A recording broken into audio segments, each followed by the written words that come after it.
अभी तक मैं बहुत ही सीधी लड़की, या तो कोई देवी, लक्ष्मी देवी, पार्वती देवी, आपने मुझे इस रूप में देखा है। लॉकअप में मुझे श्रेया पसंद है। मुझे शिल्पा शिंदे को मैं पर्सनली जानती हूँ, मुझे वो बहुत पसंद है। और बाकी लोग भी, इवन राम कपूर भी बहुत अच्छा कर रहे हैं, अच्छा खेल रहे हैं। देखिए, मैं तो कहती हूँ हर एक एक्टर को, जो एक्टर बनना चाहते हैं, उनको एक बार थिएटर जरूर करना चाहिए। वो खुद ही कह रही है अपने आप को, तो अगर श्रेया कह रही तो क्या बात है।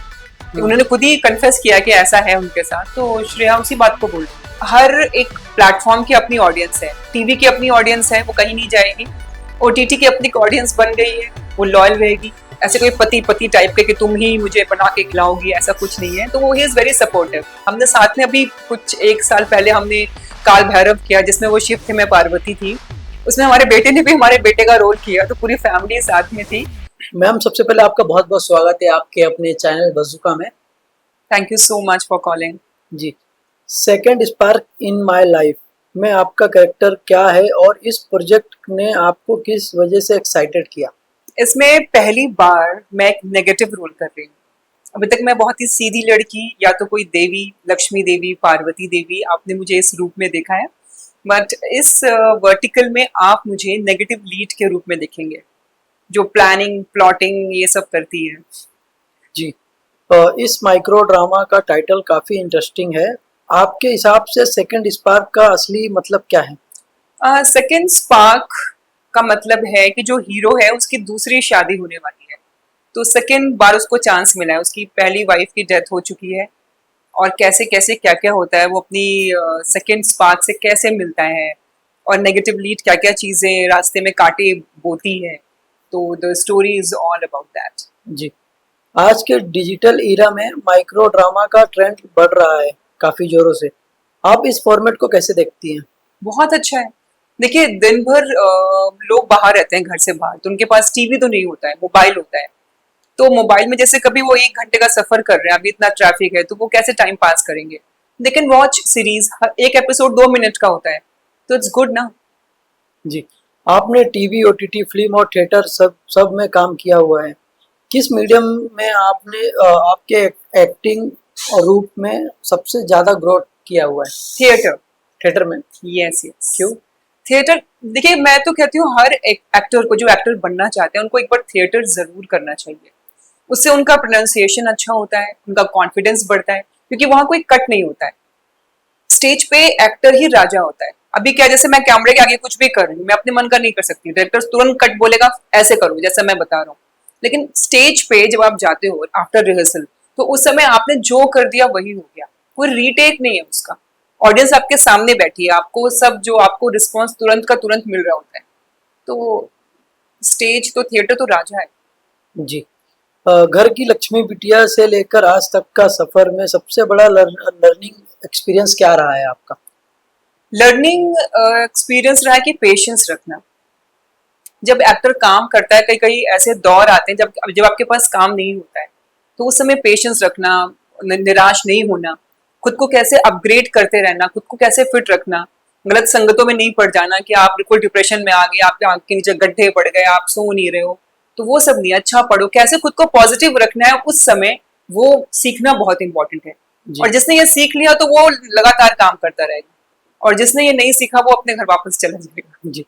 आपने पॉजिटिव नेगेटिव दोनों का किरदार निभाया हुआ है। सबसे ज़्यादा चैलेंजिंग किसमें है? पॉजिटिव निभाने में या नेगेटिव निभाने में?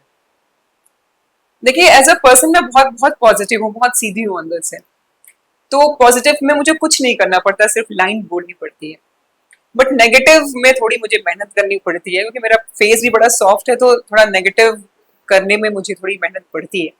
लेकिन मैं खुद को कन्विंस कर लेती हूँ कि ये जो लड़की है, ये जो कर रही है, ये सही कर रही है। मैं उसको जस्टिफाई कर देती हूँ कि ये जो जो भी कर रही है, ये सही कर रही है। तो मैं फिर उस मन से उसको कर लेती हूँ। जी। थिएटर ट्रेनिंग ने आपके एक्टिंग को अप्रोच किया, कितना शार्प किया? वो तो आप मेरा काम देख के बता सकते हैं, लेकिन ऑफ कोर्स शार्प किया, कॉन्फिडेंस बढ़ा। बोलने में कोई झिझक नहीं होती है, कितने भी लोग सामने खड़े हों, और कितनी भी लाइन्स हो, बहुत जल्दी याद होती है। और जो एक टीम वर्क होता है बाकी एक्टर्स के साथ, जब दूसरा लाइन बोल रहा है तो उसको सुनना, उसको उसको भी रिएक्ट करना, ऐसे नहीं कि अपनी लाइन का वेट करते रहना कि अच्छा मैंने बोल दिया, अब ये बोलेगा तो मैं बोलूंगी। वो एक्टिंग नहीं होती है। आप उसके बोलने पर जब आप रिएक्ट करते हो, वो भी एक्टिंग है। तो वो सब कुछ सीखा मैंने। जी। ओटीटी और टेलीविजन के कंटेंट में आपको सबसे बड़ा डिफरेंस क्या लगता है? ओटीटी में काफी बोल्ड कॉन्सेप्ट्स को ले लेते हैं, इट्स अलाउड, गालियां इट्स अलाउड, तो जो चीज जैसी है आप उसको वैसे दिखा सकते हैं। बट टेलीविजन में ऐसा नहीं है, टेलीविजन में आप बहुत कुछ रिस्ट्रिक्शंस हैं और बहुत ही कितना सिंपल फॉर्मेट, एक घरेलू फॉर्मेट पे वो चलता है, इतने बोल्ड कंटेंट लेके नहीं चलते हैं। जी। तो ये एक डिफरेंस लगता है। आज की ऑडियंस काफी टेस्ट बदल गया है। इस चेंज को आप कैसे देखती हैं? देखिए, मेरा मानना है कि हर एक प्लेटफॉर्म की अपनी ऑडियंस है, टीवी की अपनी ऑडियंस है, वो कहीं नहीं जाएगी। ओटीटी की अपनी ऑडियंस बन गई है, वो लॉयल रहेगी। जिनको फिल्में पसंद है वो थिएटर जाएंगे फिल्में देखने, अगर अच्छी फिल्में बनेंगी लाइक धुरंधर और ऐसी अच्छी फिल्में आएंगी तो लोग वो भी देखेंगे। और माइक्रो ड्रामा की अपनी एक ऑडियंस है, तो सबके पास ऑडियंस है, बस सबको अच्छा काम करना है। जी। आप मदरहुड और एक्टिंग करियर के बीच कैसे बैलेंस करती हैं, कैसे मेंटेन रखती हैं? वो एक्चुअली एक बीच में थोड़ा ब्रेक भी आया जब, लेकिन मदरहुड भी बहुत इंपॉर्टेंट पार्ट है। अगर आपको एक बैलेंस लाइफ चाहिए, उसका एक साइकिल है फीमेल की, उसको सही समय पे बच्चा भी उसका होना इज वेरी वेरी इंपॉर्टेंट, शादी होना भी इंपॉर्टेंट। तो मैंने पूरी कोशिश की कि मैं बैलेंस बना के चलूं। मैंने अपना करियर को थोड़ा सा रोका बीच में और एक प्यारे से बेटे को जन्म दिया, सो आई एम वेरी हैप्पी। और जब मेरा बेटा बहुत छोटा था तो I was doing Santoshi Maa, use to play play Parvati Devi in that. तो बहुत हमारा पूरा वो प्रोडक्शन जो हाउस था रश्मि शर्मा जी का, उन्होंने मुझे बहुत बहुत सपोर्ट किया। मैं अपने हिसाब से शूटिंग पे जाती थी, वो मेरे बच्चे का वो संभालते थे सारे लोग, इवन डायरेक्टर भी, और मैं शॉट देती थी। और इस तरह से थोड़ा बच्चा बड़ा हो गया, तो अभी आई कैन वर्क फुल जी। फ्लेजेड। तरुण खन्ना के साथ लाइफ और करियर बैलेंस करना कितना इजी या चैलेंजिंग है? बहुत बहुत ईजी है, वो बिल्कुल भी नॉन डिमांडिंग हस्बैंड है और बहुत थोड़ा प्रोफेशनल है, मुझे उनसे काफी कुछ सीखने को मिलता है। तो ऐसा मतलब ऐसे कोई पति पति टाइप के कि तुम ही मुझे बना के खिलाओगी, ऐसा कुछ नहीं है। तो वो ही इज वेरी सपोर्टिव, तो हम आज भी दोस्त हैं जो हम पहले थे। जी। क्या इन फ्यूचर आप तरुण के साथ किसी प्रोजेक्ट में नजर आने वाले हैं? आ ऑफ सकते कोर्स, हैं। Why not. हमने साथ में अभी कुछ एक साल पहले हमने काल भैरव किया, जिसमें वो शिव थे, मैं पार्वती थी। उसमें हमारे बेटे ने भी हमारे बेटे का रोल किया, तो पूरी फैमिली साथ में थी। तो कुछ अच्छा काम आएगा तो क्यों नहीं, of course will work together. जी। आप रियलिटी शो में कितना रुचि रखती हो? बहुत ज्यादा, मतलब मुझे बहुत बहुत मजा आता है। मैं पहले से बोलती हूँ, देखना अभी ये जी। ऐसा होगा, अभी ये ऐसा करेगी, वो ऐसा करेगा, और वो होता है। तो आई रियली लव, अभी लॉकअप जो आ रहा है वो मैं देखती हूँ, I follow it and I really love it. जी। लॉकअप में किसका गेम पसंद है आपको अभी? लॉकअप में मुझे श्रेया पसंद है, हम्म। मुझे शिल्पा शिंदे को मैं पर्सनली जानती हूँ, मुझे वो बहुत पसंद है। और बाकी लोग भी, इवन राम कपूर भी बहुत अच्छा कर रहे हैं, अच्छा खेल रहे हैं। तो सब जानते हैं, सब अच्छा कर रही है, आकांक्षा भी अच्छा कर रही है। जी।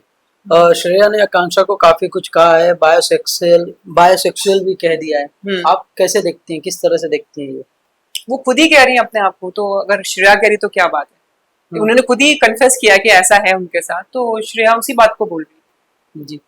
और आपको क्या लगता है गौरव और आकांक्षा की जो न्यूज है डिवोर्स को लेकर, है। उसके पीछे कितनी सच्चाई है? क्योंकि कभी कभी गेम के लिए भी लोग झूठ बोल जाते हैं, बाहर आके फिर पलट जाते हैं। आपको क्या लगता है? देखिए, सच्चाई है कि नहीं ये अभी आने वाले समय में मालूम पड़ जाएगा, जब ये शो खत्म होगा उसके बाद क्या होता है उसके हिसाब से। जी। योगेश और आकांक्षा की जोड़ी भी काफी पसंद कर रहे हैं लोग। आप कैसे देखती हैं? अच्छी है, दे आर डूइंग गुड, दोनों एक दूसरे के साथ में है, अभी तक तो साथ में है।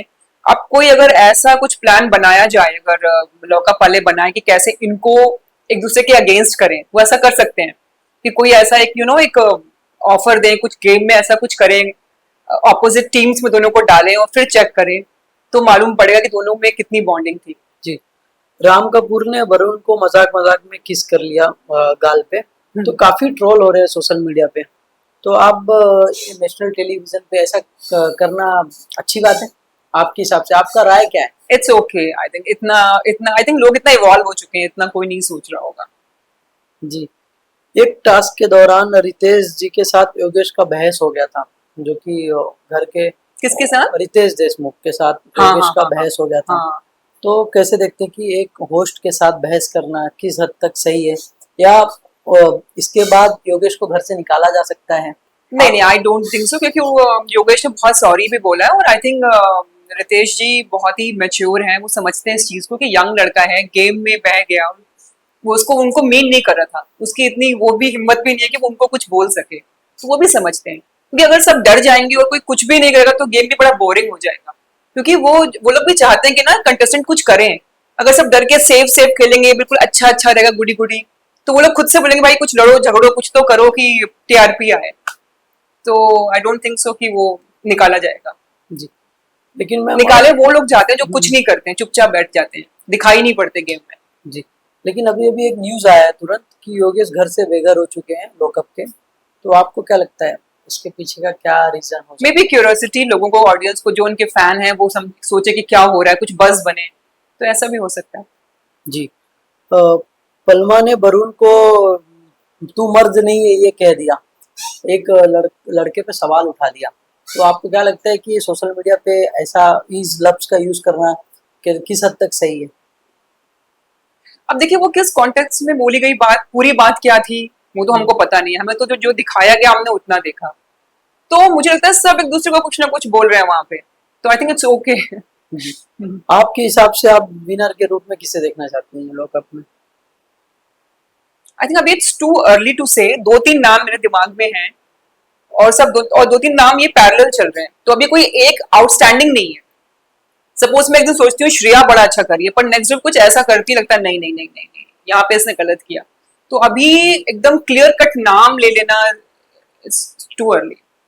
जी, क्या आपको लगता है कि रियलिटी शो एक्टर की इमेज और करियर को पॉजिटिव इम्पैक्ट करता है? ऑफ कोर्स आप कैसे खेलते हो डिपेंड करता है। आप जो ट्रू सेल्फ हो वो दिखाओ, इतना कैरिड अवे मत हो जाओ, और जो नहीं हो वो दिखाने की कोशिश मत करो। अगर गलत है तो आवाज उठाओ, ऑफ कोर्स लड़ो, दम लगा के लड़ो, लेकिन जो चीज सही है उसका भी साथ दो। ऐसे नहीं हमने ग्रुप बना लिया, अब हमारे ग्रुप में गलत भी हो रहा है तो हम भाई साथ देंगे क्योंकि हमको सेफ खेलना है। अगर आपके ग्रुप में भी कोई गलत बोल रहा है तो बोलो भाई, दम मतलब खुल के बोलो उस बात को, तो लोग आपको बचा लेंगे। आपको अगर आप नॉमिनेट भी होते हो तो आपको ऑडियंस वोट दे देगी, मुझे ऐसा फील होता है। बिग बॉस, लॉकअप, खतरों के खिलाड़ी, अगर ये तीनों में से अगर आपको मौका मिले तो आप किस में जाना पसंद करेंगे? Big boss.